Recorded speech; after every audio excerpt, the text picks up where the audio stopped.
ਨੂੰ ਸ਼ਾਇਦ ਮੀਆਂ ਮੁਹੰਮਦ ਬਖਸ਼ ਨੇ ਸਿਆਸਤਦਾਨਾਂ ਵਾਸਤੇ ਕਿਹਾ ਵੇ ਕਿ ਬੇਹਿਆਈ ਦੇ ਹਲਵੇ ਨਾਲੋਂ ਸਾਗ ਸਰੋਂ ਚੰਗਾ, ਬੇਗੈਰਤ ਦੀ ਯਾਰੀ ਨਾਲੋਂ ਸੰਗ ਚੂੜੇ ਦਾ ਚੰਗਾ।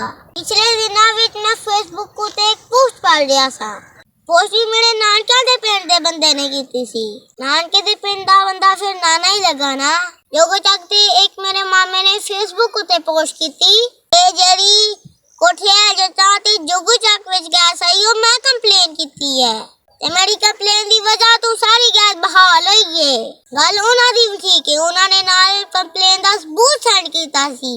ਐਸ ਮੇਰੇ ਮਾਮੇ ਦਾ ਤਲਕ ਪੀਟੀਆਈ ਦੇ ਨਾਲ ਏ। ਕੋਠੀਆਂ ਜੱਟਾਂ ਤੇ ਇੱਕ ਮੇਰੇ ਨਾਨੇ ਨੇ ਕਿਹਾ कि तू नहीं गैस ठीक कराई है ते गैस मैं ठीक करवाई है। कमेंट सेक्शन में नानिया मेरिया दी ते मामिया मेरिया दी बहसो तकरार शुरू हो गई। बड़ी गरमो गर्मी शुरू हो गई। किसी दा तलक नून लीग नाल है, किसी दा तलक पीटीआई नाल है, किसी दा टीएलपी नाल ते किसी दा किसी होर जमात नाल।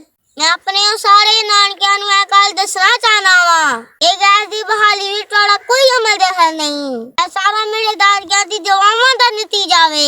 मेरे पिंड दी सारी दादियां ने दुआ कीती सी अल्लाह सोनिया गैस वाले दे दिल विच मेहर पा साडी गोया तू जान छड़ा।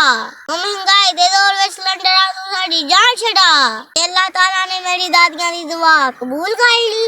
ताला ने गैस वाले दे दिल विच मेहर पा छड़िया, उन्हां दे दिल नरम कर छड़े ते गैस चलाते रानी शुरू हो गई।